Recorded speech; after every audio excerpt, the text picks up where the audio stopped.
प्रिय छात्र, आज हम कक्षा 10 की मनमोहने गणित में प्रश्नावली 7C के प्रश्नों का हल समझेंगे। आज हम इस प्रश्नावली में प्रश्न 13 से हल समझेंगे। तो यहाँ पे देखिएगा, यहाँ पे इस प्रश्नावली में जो प्रश्न 13 है यह इस प्रश्नावली का अंतिम प्रश्न है। यानी प्रश्नावली 7C में आपके टोटल प्रश्न 13 थे। इससे पहले की वीडियो में हम लोगों ने प्रश्न 1 से लेकर 12 तक के प्रश्नों का हल समझा था। आज हम इस वीडियो में प्रश्न 13 का हल समझेंगे। चलिए प्रश्न देखते हैं क्या कहता है। कहता है एक त्रिभुज ABC के शीर्ष A ब्रैकेट में 4,6, B ब्रैकेट में 1,5 और C 7,2 है। भुजाओं AB और AC को क्रमशः D और E पर प्रतिच्छेद करते हुए एक रेखा इस प्रकार खींची गई है कि AD बटे AB बराबर AE बटे AC बराबर 1/4 है। त्रिभुज ADE का क्षेत्रफल परिकलित कीजिए और इसकी तुलना त्रिभुज ABC के क्षेत्रफल से कीजिए। यानी हमें त्रिभुज ADE का क्षेत्रफल निकालना है और फिर हमें क्या करना है, तुलना करना है त्रिभुज ABC के क्षेत्रफल से, यानी अनुपात निकालना है। तो सवाल नंबर 13 देखेंगे, इसे किस प्रकार से हल किया जाएगा। यहां पे देखिएगा, यहां पे एक त्रिभुज हम लोग बनाते हैं और ये त्रिभुज है, ये सवाल में दे रखे, नाम दे देते ABC। यहां पे जो त्रिभुज है उसके शीर्ष के जो निर्देशांक हैं, A के निर्देशांक है 4,6, B के जो निर्देशांक है 1,5 है और जो यहाँ पे C दे रखे हैं तो C के निर्देशांक है 7,2। अब यहाँ पे देखिएगा AB और AC को D और E प्रतिच्छेद करते हुए, यानी कि AB को जो है D प्रतिच्छेद करता है और AC को E प्रतिच्छेद करता है। तो यहाँ पे देखिएगा, यहाँ पे हम D कह देते हैं और यहाँ पे देखिएगा AC को हम यहाँ पे E कह देते हैं। तो यहाँ पे AB को D प्रतिच्छेद करता है बिंदु और AC को E बिंदु प्रतिच्छेद करता है, तो यहाँ पे DE मान लिया गया। तो यहाँ पे ADE का हमें क्षेत्रफल निकालना होगा, सवाल में कह रहा है। तो ADE का क्षेत्रफल हम तब निकाल सकते हैं जब हमें D के निर्देशांक पता हो। तो यहाँ पे D के निर्देशांक पता करने के लिए हमें अनुपात पता होना चाहिए। AD और DB का जितना अनुपात AD और DB का होगा उतना ही अनुपात AE और EC का होगा। सवाल में हमें यहाँ पे दे रखे हैं AD बटे, ये हमें सवाल में दिया है AD बटे AB बराबर, यहाँ पे दे रखे हैं AE बटे, यहाँ पे AC बराबर 1/4 दे रखे हैं।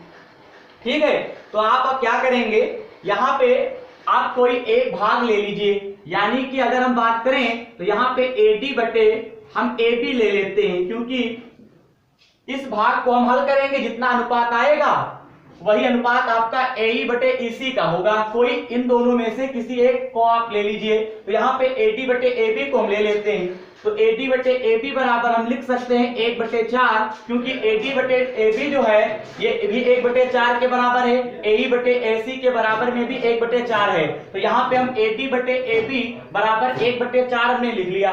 अब आप क्या करेंगे, इसको पलट दीजिए, यानी AB को आप ऊपर पहुंचाएंगे, बटे में आपका क्या आ जाएगा, AD आ जाएगा। जब AB ऊपर गया है, AD नीचे आया है, तो 4 आपका ऊपर जाएगा तो 1 नीचे आ जाएगा। इतना करने के बाद देखिएगा यहाँ पे AB है, इस AB को हम क्या लिख सकते हैं, AB रेखाखंड जो है वो AD और DB से मिलकर बना है। यानी कहने का तात्पर्य ये है, हम AB बराबर क्या लिख सकते हैं, AB बराबर लिख सकते हैं AD प्लस, यहाँ पे हम लोग क्या लिख सकते हैं, DB लिख सकते हैं। बात को समझिए, यहाँ पे AB जो है वो AD और प्लस आपका DB से मिलकर बना है। अब यहाँ पे AB है तो इस AB के स्थान पे लिखेंगे AD और प्लस क्या लिखेंगे, DB, और बटे में आपका क्या चल रहा है, AD चल ही रहा था। बराबर में हम क्या लिखने वाले हैं, 4/1 लिख देंगे। मेरी बात आपको समझ में आ रही होगी। AB के स्थान पे AD प्लस DB लिखा गया है और बटे में तो आपका AD है ही है और बराबर में क्या है, 4/1 है। अब आगे आप क्या करेंगे, यहाँ पे जो AD है, इस AD को हम इस यानी कि हर बराबर है तभी तो पूरे पर बटा लगा हुआ है। एडी को मींस एडी के नीचे लिख सकते हैं, यानी साइड में हल करके दिखाते हैं तो यहाँ पे लिख सकते हैं एडी बटे एडी, यानी एडी के नीचे भी एडी आ जाएगा प्लस यहाँ पे डीबी के नीचे भी आपका क्या आ जाएगा, एडी आ जाएगा। बराबर में क्या लिखेंगे, 4/1 लिख देंगे। एडी एकम कैंसिल हो गया तो यहाँ पे देखिएगा 1 बचेगा, तो 1 प्लस यहाँ पे डीबी बटे एडी बराबर आपको, चलिए ऊपर लगा देते हैं तभी आप अच्छा समझ पाएंगे। चलिए इतना मिटालते हैं और ऊपर लगाते हैं जिससे कि आपको अच्छा समझ में आएगा। तो यहाँ पे जब एडी एडी कैंसिल हो गया तो यहाँ पे 1 बचेगा, यानी कि कहने का मतलब ये है 1 प्लस यहाँ पे आया डीबी बटे आपका क्या है एडी बराबर का 4/1 है। अब आगे देखिएगा यहाँ पे डीबी बटे आपका एडी, इस 1 को इधर लाएंगे तो आपका काहे का हो गया, माइनस का हो जाएगा। 4 में से 1 को आप जब घटाओगे तो आपका कितना बचेगा, 3 बचेगा। 3 के नीचे हम 1 मान सकते हैं तो यहाँ पे देखिएगा इसको लिख सकते हैं एडी बटे डीबी, यानी एडी को ऊपर ले जाएंगे और डीबी, एडी ऊपर जाएगा, डीबी जब नीचे आएगा तो इसी प्रकार से ये भी आपका ऊपर नीचे हो जाएगा, यानी 1 ऊपर जाएगा और 3 नीचे आ जाएगा। एडी जब ऊपर जाएगा तो डीबी नीचे आया है, इसी प्रकार से 1 जो होगा ऊपर जाएगा और 3 क्या होगा, नीचे आ जाएगा, यानी एडी बटे डीबी बराबर 1/3 आ गया, यानी कि इसका अनुपात आ गया, यानी एडी अनुपात डीबी जो है इसका अनुपात क्या आ गया, 1:3 आ गया। ठीक, यानी कि एडी यानी रेखाखंड AB जो है वो कितने अनुपात में बढ़ता है, 1:3 में बढ़ता है, यानी बिंदु D जो है रेखाखंड AB को 1:3 में बांटता है। जिस अनुपात में ये बटेगा उसी अनुपात में बिंदु E जो है रेखाखंड AC को भी बांटेगा। यानी कि अगर हम आपसे कहें तो यहाँ पे लिख सकते हैं, इसी प्रकार हम यहाँ पे आपको लिखने का प्रयास कर रहे हैं, इसी प्रकार हम यहाँ पे क्या लिख सकते हैं, AE अनुपात आपका जो है यहाँ पे क्या है EC, वो भी क्या होगा, 1:3 में ही बटेगा। मेरी बात को आप समझिएगा। चलिए इतना आपका कंप्लीट हुआ, अनुपात हम लोग निकाल चुके हैं। अब यहाँ पे लिखेंगे, यहाँ पे हम लोग क्या लिखेंगे, यहाँ पे थोड़ी थ्योरी लिखेंगे। बिंदु डी AB को 1:3 में क्या करता है, विभाजित करता है। क्या करता है, विभाजित करता है। बिंदु D जो है AB को 1:3 में विभाजित करता है, तो इसका मतलब ये हुआ M1:M2 बराबर हम 1:3 लिख सकते हैं। ठीक है, अब हम यहाँ पे क्या करेंगे, D के निर्देशांक निकालेंगे। तब D के निर्देशांक, तो चलिए D के निर्देशांक क्या होंगे, तो यहाँ पे देखिएगा एक सूत्र होता है x बराबर M1x2 प्लस का M2x1 बटे में क्या लिखेंगे, M1 प्लस M2। अब यहाँ पे y बराबर फार्मूला M1y2 प्लस M2y1 बटे M1 प्लस M2 आप सूत्र लगा देंगे। अब यहाँ पे M1 के स्थान पे आप 1 लिखेंगे, यहाँ पे AB के बिंदु आप ले लीजिए, यहाँ पे x1 y1 नाम दे देंगे और यहाँ पे देखिएगा x2 और y2 आप मान लो। ठीक है, अब देखिएगा यहाँ पे M1 है तो M1 के स्थान पे हम 1 लिखेंगे, x2 के स्थान पे आप 1 लिखोगे, M2 के स्थान पे आपका 3 हो गया, x1 के स्थान पे आप 4 लिखोगे।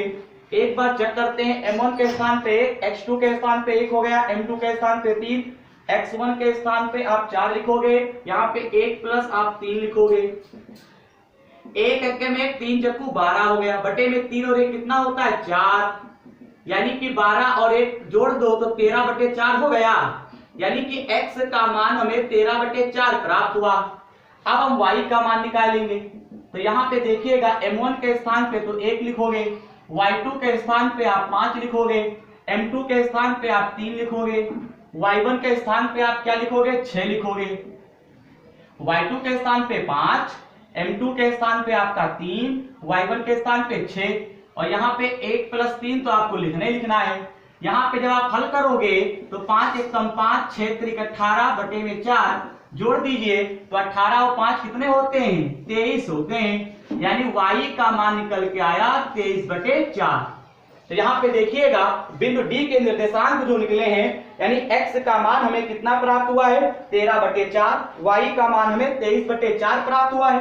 तो हम इन बिंदुओं को इसमें दर्शा देते हैं, यानी कि डी के जो निर्देशांक है 13/4 आया हुआ है, ठीक है, 13/4 है और फिर आपका 23 कितना है 4 है।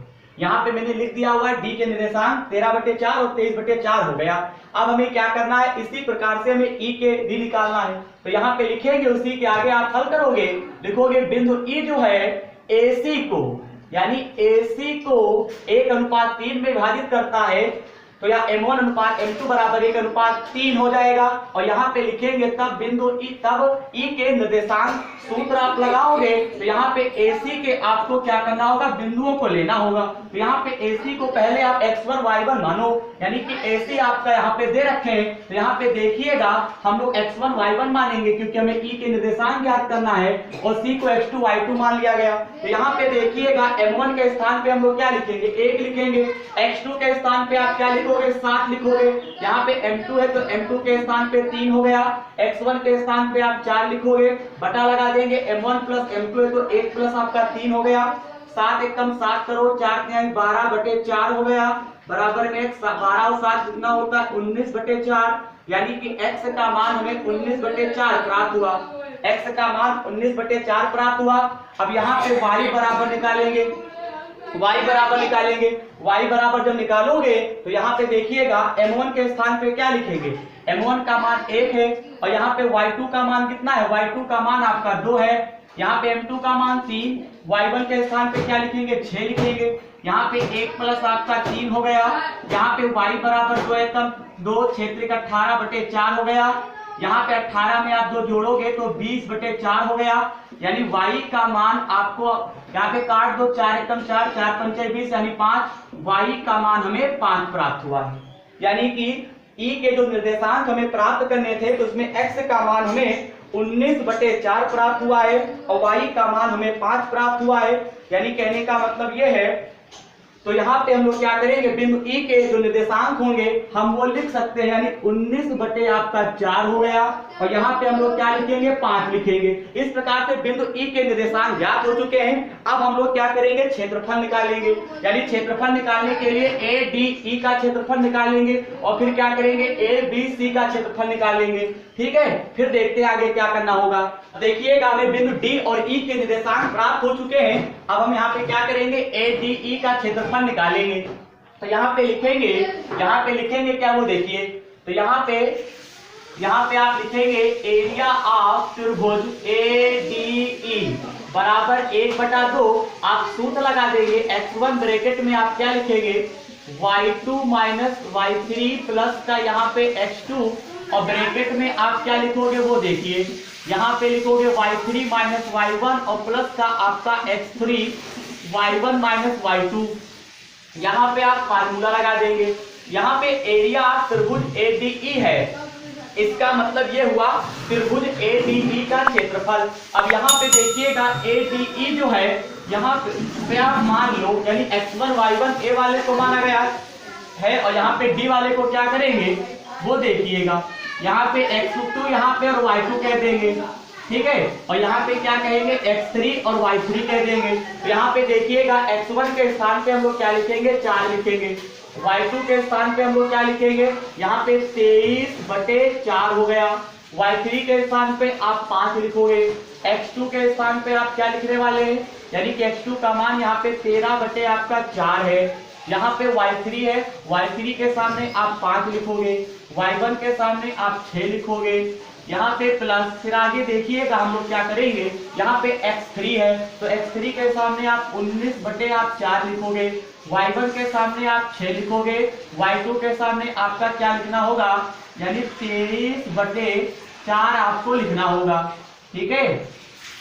थोड़ा छोटा लिखे तभी आप समझ पाएंगे, यानी x3 के स्थान पे हमने लिखा 19/4, और यहाँ पे y1 के स्थान पे हम लिखेंगे 6, y2 के स्थान पे क्या लिखेंगे 23/4। अब तो आपको समझ में आ रहा होगा, ठीक।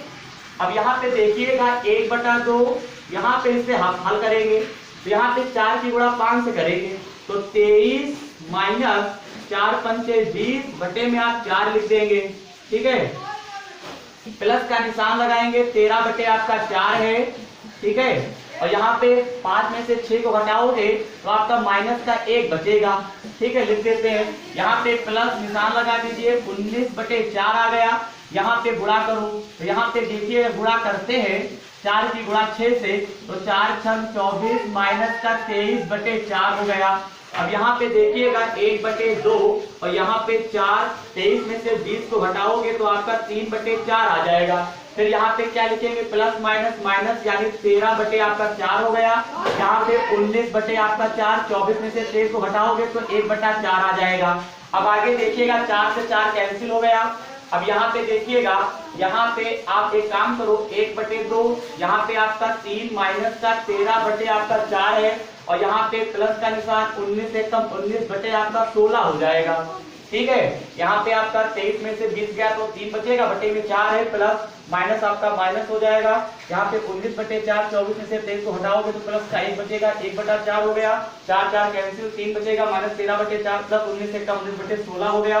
यहाँ पे आप खुलासा ले लीजिए, तो यहाँ पे देखिएगा सबसे बड़ी संख्या आपकी 16 है, तो यहाँ पे देखिए 1 बटा 2 लिख सकते हैं। 1 के पहाड़े में यानी 16 आपको बनाना है बटे में, तो यहाँ पे 1 के पहाड़े में 16 कितनी बार में आएगा, 16 बार में आएगा, तो ऊपर 16 नीचे 16।